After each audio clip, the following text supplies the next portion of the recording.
Still not great at these, but this is my second vlog. Hopefully it's a bit better than the first, but I'm doing week 5 of mission, value and purpose statements and why people who see the investment from the company purchase and invest into the company themselves.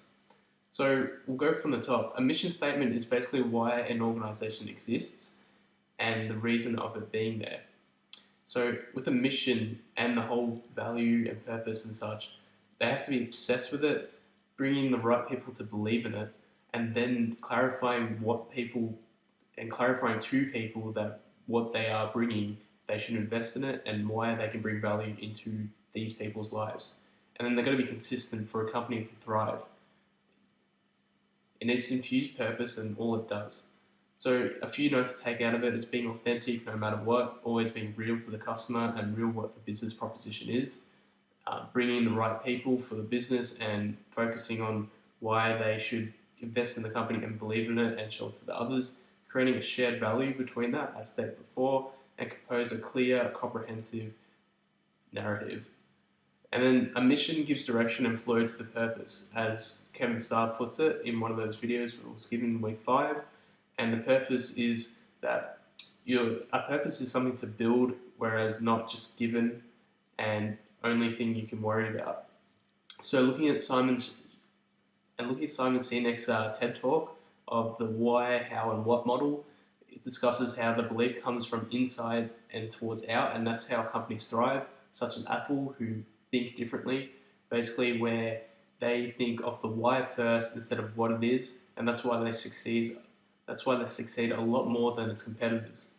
So it's more so psychological. It's more so how the brain works and kind of psychology, how people are meant to have a gut feeling towards a company and why they resonate with it.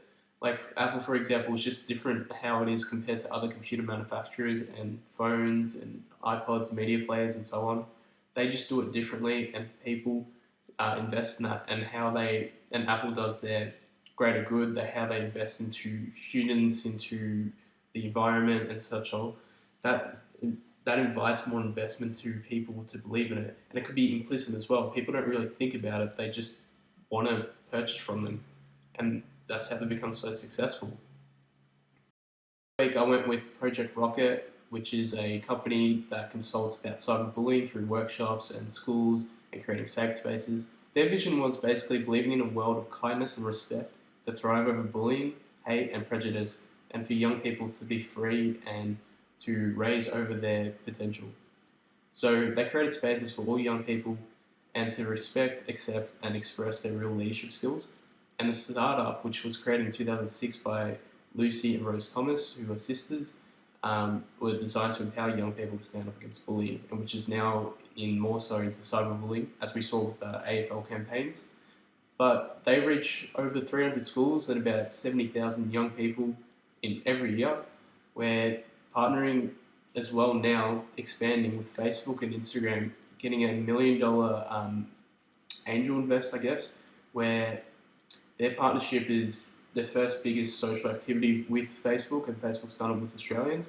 It's the first one where schools are now, where their business model is just not necessarily getting paid by schools, so they can just focus on getting money from schools to present to them. But now they've got investment from Facebook where they can just inject money and just expand, probably expand through more campaigns such as online campaigns or TV campaigns and so on. The money's great, and they base this off having growing relationships. So they grew relationships with the social media platforms.